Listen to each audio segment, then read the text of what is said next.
नमस्कार साथियों। आज हम 15 फरवरी के बारे में देखेंगे कि 15 फरवरी के दिन इतिहास में कौन-कौन सी घटनाएं घटित हुई, उसके बारे में आज अध्ययन करेंगे। हमने पीछे 12 फरवरी, 13 फरवरी, 14 फरवरी और 15 फरवरी के बारे में आज पढ़ेंगे। पहले पढ़ लिया 14 फरवरी तक।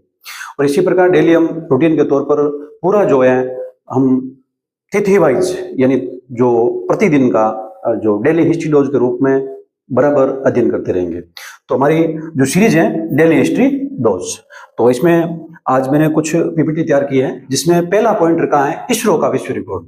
आपको पता होगा 15 फरवरी 2017 को भारतीय अंतरिक्ष अनुसंधान द्वारा हम देखें एक 104, ये याद रखना, एक सिंगल यानी अकेला एक जो सैटेलाइट लॉन्च कर रहे हैं, इसमें एक स्तर पर 104 सैटेलाइट लॉन्च कर विश्व में पहला रिकॉर्ड बनाया। याद रखना किसने बनाया है? भारत की जो स्पेस संस्था है इसरो, इसने हम देखें 104 कितने 104 सैटेलाइट लॉन्च करके विश्व में एक साथ सबसे अधिक सैटेलाइट लॉन्च करने का विश्व रिकॉर्ड बनाया। और इसरो ने श्री जो हरिकोटा है उसके सतीश धवन लॉन्चिंग सेंटर से हम देखें PSLV C37 लॉन्च किया और उसी के माध्यम से 104 सैटेलाइट प्रक्षेपित किए। याद रखना आप। और साथ में देखें इसमें हमारे भारत के कितने सैटेलाइट थे? 3 थे। और शेष 101 सैटेलाइट है वो हम देखें इजराइल, कजाकिस्तान, नीदरलैंड, स्विट्जरलैंड और अमेरिका के थे। तो याद रखना इसमें जो विश्व रिकॉर्ड बना है एक साथ में सबसे अधिक अंतरिक्ष में सैटेलाइट भेजने का 15 फरवरी 2017 को भारत ने विश्व रिकॉर्ड बनाया। और इसमें मैंने आपको बताया कि भारत के सैटेलाइट कितने थे? 3 सैटेलाइट भारत के थे। नेक्स्ट हम देखते हैं अब इसमें विशेष बिंदु के तौर पर कि क्या पढ़ा। देखें इसरो का पूरा नाम इंडियन स्पेस रिसर्च ऑर्गेनाइजेशन यानी भारतीय अंतरिक्ष अनुसंधान संगठन, और इसका मुख्यालय है बेंगलुरु कर्नाटक में है। और इसका ध्येय वाक्य है मानव जाति की सेवा में अंतरिक्ष प्रौद्योगिकी, मानव जाति की सेवा में अंतरिक्ष प्रौद्योगिकी, जिसका लोगो है यह इस प्रकार का लोगो है। अब इसरो के वर्तमान अध्यक्ष कौन है? डॉक्टर वी नारायणन, ये इसके वर्तमान अध्यक्ष हैं, जिसकी हमने आगे फोटो भी डाली है। ये जो डॉक्टर वी नारायणन, ये नाम इनका डॉक्टर वी नारायणन। तो यहां देखें इससे पूर्व इसरो के अध्यक्ष कौन थे? तो एस सोमनाथन थे। कौन थे? एस सोमनाथन थे। नेक्स्ट इसी प्रकार देखें तो आगे यहाँ इसरो के, अब आप यह चर्चा करेंगे कि सर इससे पहले किसी का विश्व रिकॉर्ड बनाया हुआ था क्या? क्या अभी तक इसरो का विश्व रिकॉर्ड है क्या जो बनाया हुआ है? नहीं है। इसरो का इससे पहले यानी भारत ने या इसरो ने जो ये विश्व रिकॉर्ड बनाया 2017 में, इससे पहले विश्व रिकॉर्ड किनका था? वो रूस के पास था। किनके पास था? रूस के पास था। रूस ने 2014 के अंदर एक साथ में 37 सैटेलाइट लॉन्च किए। कितने किए?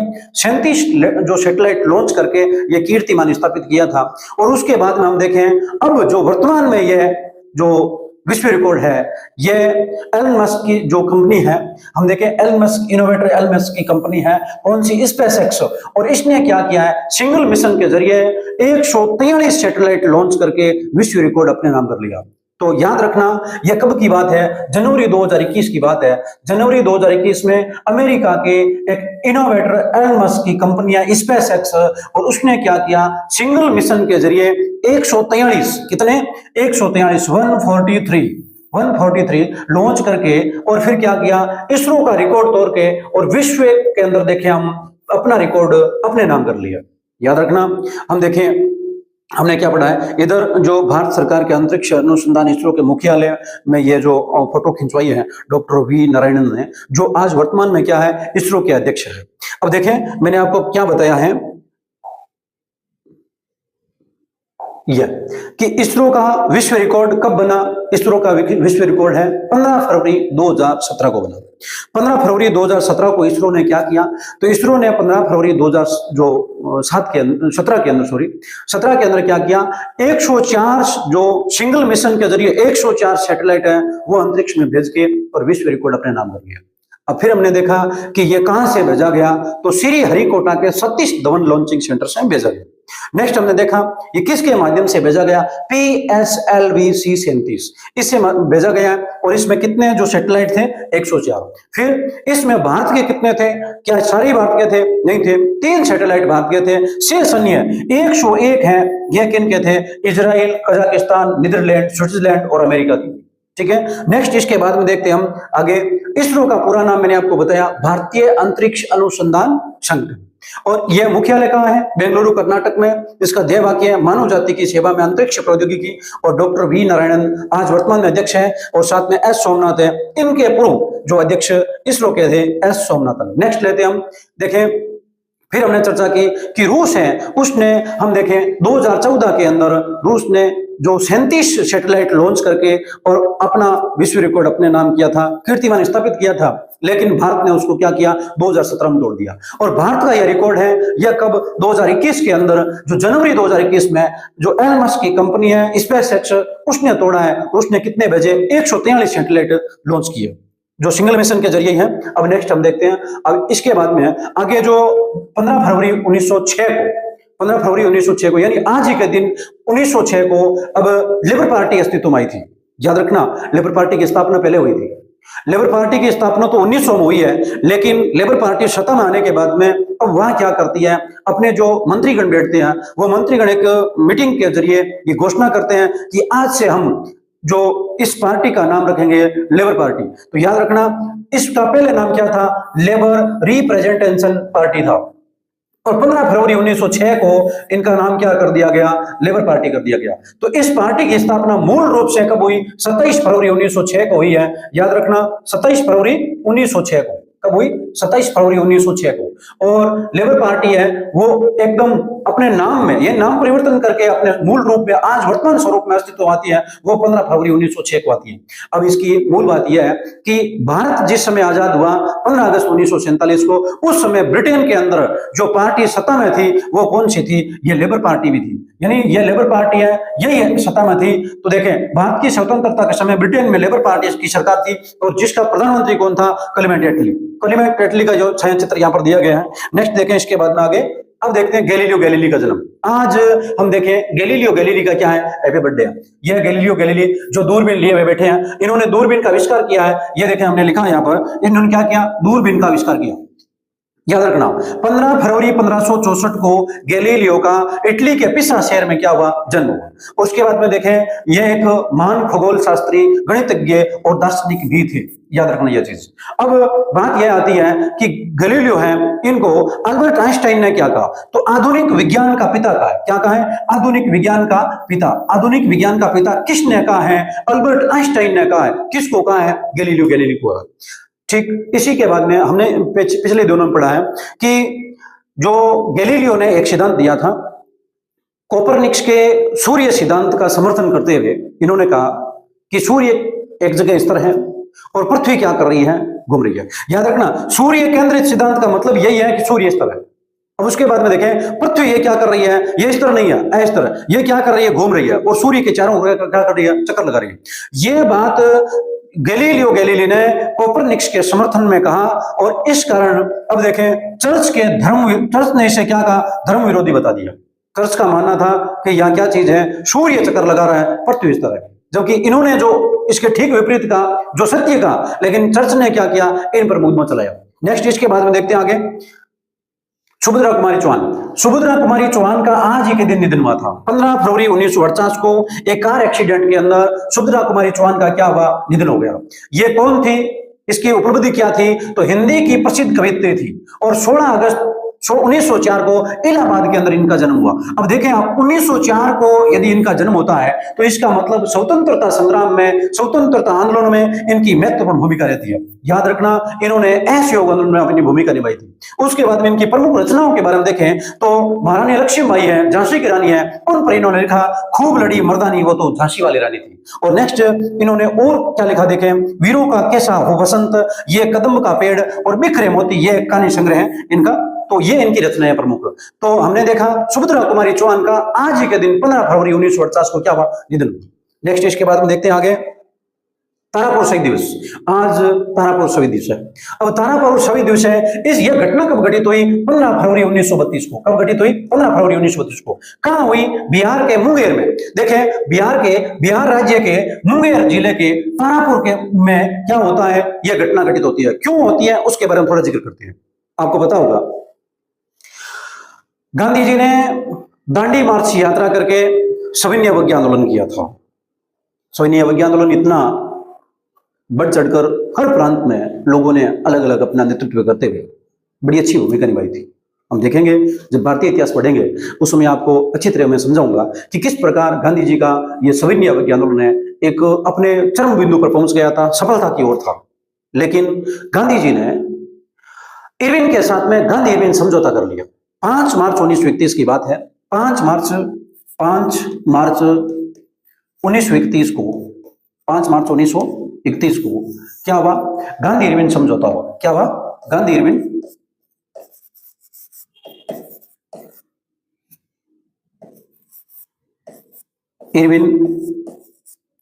समझौता। इसको दिल्ली पैक्ट भी बोलते हैं, पैक्ट एंड समझौता, दिल्ली पैक्ट भी बोलते हैं। याद रखना, गांधी इरविन समझौता कब हुआ? 5 मार्च 1931 को। इस समझौते के जरिए क्या हुआ? गांधी जी ने बोला हमारी मांगे आपको माननी पड़ेगी। इरविन ने आश्वासन दे दिया। इरविन ने कहा कि हम आपकी मांगों को मान लेंगे, लेकिन आपको क्या करना पड़ेगा? सविनय अवज्ञा आंदोलन को स्थगित करना पड़ेगा, बंद करना पड़ेगा, और आपको जो यहां से है, दिल्ली से है, जो लंदन जाना पड़ेगा द्वितीय गोलमेज सम्मेलन में। हालांकि द्वितीय गोलमेज सम्मेलन, जो प्रथम गोलमेज सम्मेलन लंदन में हो गया था, लेकिन वहां कोई कांग्रेस का कार्यकर्ता नहीं पहुंचा और इसी कारण गांधी जी भी नहीं गए, तो इस कारण वो विफल हो गया, स्थगित कर दिया कि बोले आगे और करेंगे। द्वितीय गोलमेज सम्मेलन में गांधी जी वहां पहुंचते हैं। उससे पहले क्या होता है? ये 5 मार्च 1931 को गांधी इरविन समझौता होता। गांधी इरविन समझौते के तहत जैसे ही जो गांधी जी लंदन गए, तो वहां पर हम देखें कि अब बताया गया, जो ब्रिटेन की जो समस्त मान लो सरकार बैठी थी, उनका मानना था कि अब आप ऐसा बताएं कि भारत का एक प्रत्येक वर्ग का प्रतिनिधित्व करने वाली एक बड़ी संस्था का नाम बताओ, या कौन सी संस्था है, उनसे हम राय या विचार विमर्श कर लें। तो गांधी जी ने कहा कांग्रेस है। लेकिन हम देखें यहाँ पर मोहम्मद अली जिन्ना और डॉक्टर बी आर अम्बेडकर, इन लोगों ने विरोध किया, बोला कांग्रेस है ये पूर्णतः हम देखें पूरे भारत का प्रतिनिधित्व नहीं करती है, प्रत्येक वर्ग का प्रतिनिधित्व नहीं करती है। ऐसे में गांधी जी नाराज हो गए, गांधी जी वहां से आ गए।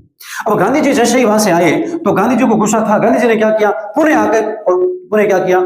सविनय अवज्ञा आंदोलन पुणे शुरू कर दिया। बात है 3 जनवरी 1932 की।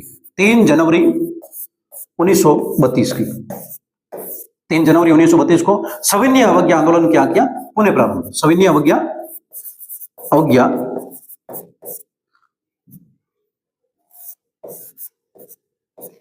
आंदोलन पुणे प्रारंभ। अब 3 जनवरी 1932 को सविनय अवज्ञा आंदोलन जैसे ही पुणे प्रारंभ हुआ तो कांग्रेस जो नेता थे, गांधी जी सहित सभी कांग्रेस जो मुख्य नेता थे, उनको गिरफ्तार कर लिया गया। यहां पर हमने लिखा भी है कि कांग्रेस नेताओं को गिरफ्तार करने के बाद में कुछ जो कांग्रेस के नेता थे, उन्होंने कहा कि हमें क्या करना चाहिए? झंडा सत्याग्रह करना चाहिए। और इन्होंने अब देखें अलग अलग क्षेत्रों के अंदर झंडा सत्याग्रह किया, जिसमें तारापुर, बिहार राज्य के मुंगेर जिले में, वहां पर तारापुर में एक थाना भवन था, यहां पर तिरंगा फहराने का निर्णय लिया। बोलो हम क्या करेंगे? थाना भवन में तिरंगा फहराएंगे। और ऐसा करके ये लोग वहां एकजुट हुए, तिरंगा वगैरह लिया और वहां से रवाना हुए। जैसे ही थाना भवन की ओर गए तो इन पर अंग्रेजों ने क्या किया? गोलियां चलानी शुरू कर दी। और अंग्रेजों ने गोलियां चलानी शुरू कर दी, जिसमें 34 स्वतंत्रता सेनानी क्या हुए? शहीद हो गए। बड़ी दुखद घटना थी। जलियांवाला बाग हत्याकांड के बाद ये दूसरी घटना इस प्रकार की, हृदय को झकझोर देने वाली। और इस घटना के बाद हमें देखें कि अंग्रेजों ने क्या किया?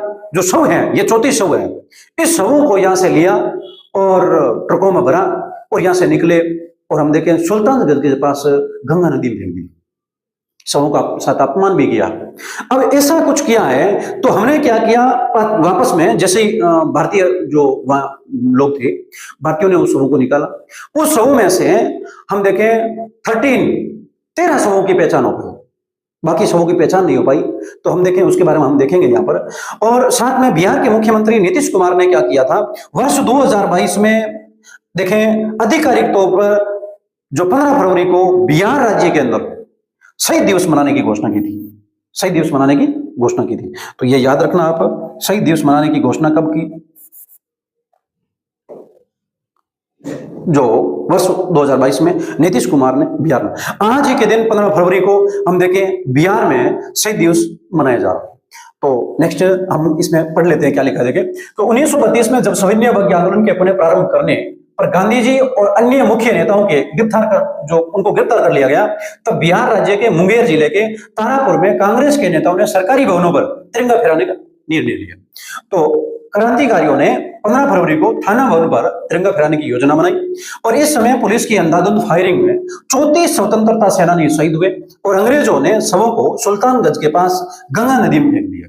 नेक्स्ट, बिहार के मुख्यमंत्री नीतीश कुमार ने वर्ष 2022 में आधिकारिक तौर पर यह घोषणा की थी कि 15 फरवरी को हम बिहार में शहीद दिवस मनाएंगे। तो नेक्स्ट इसमें देखते हैं, हम आपको बता दें, ये देखें वो जो ये 15 फरवरी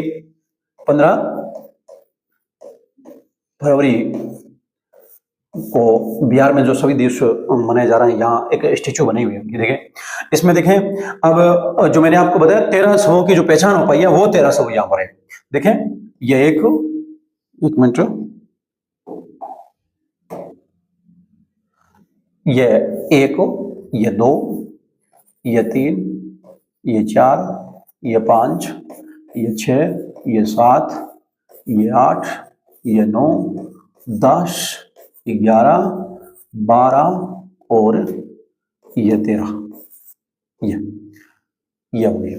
तो इस प्रकार हम देखें यहाँ पर जो 13 जो शहीद थे, उन 13 शहीदों की जो यहाँ पर प्रतिमा बनी हुई है, तो ये कहाँ पर है?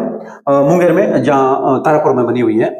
और देखिए हमने क्या क्या पढ़ा है, दोबारा एक बार और देख लेते हैं।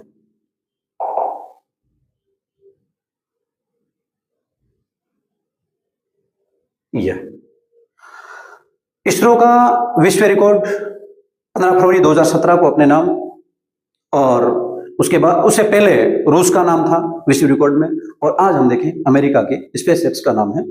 तो नेक्स्ट उसके बाद में देखें, जिसमें हमने ये लोगो वगैरह देखा था, इसरो का पूरा नाम भी देखा है, इसका मुख्यालय कहाँ पर है ये भी देखा, इसरो का ध्येय वाक्य भी देखा है।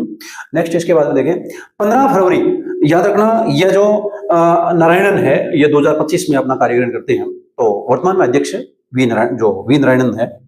और नेक्स्ट 15 फरवरी को लेबर पार्टी जो का नाम परिवर्तित करके लेबर पार्टी, जो वर्तमान में रूप में लेबर पार्टी अस्तित्व में आई है, और इसका पूर्ण नाम क्या था? लेबर रिप्रेजेंटेशन पार्टी, और जिसकी स्थापना मूल रूप से 27 फरवरी 19 को हुई है।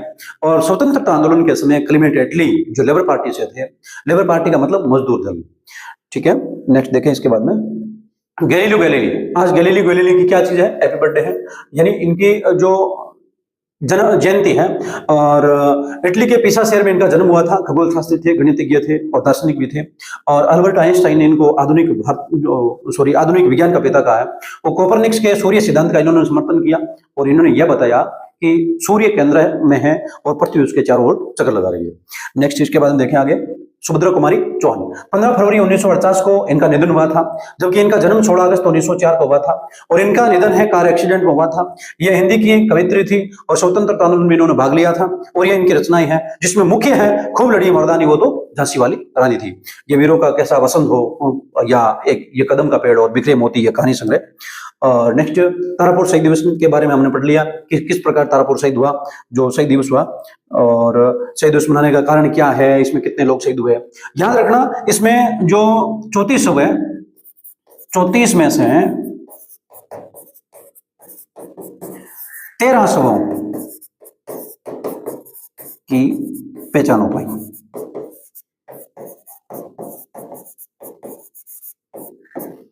ठीक है, तो इसके बाद में ये जो हमने देख लिया।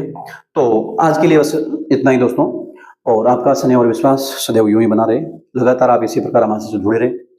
धन्यवाद।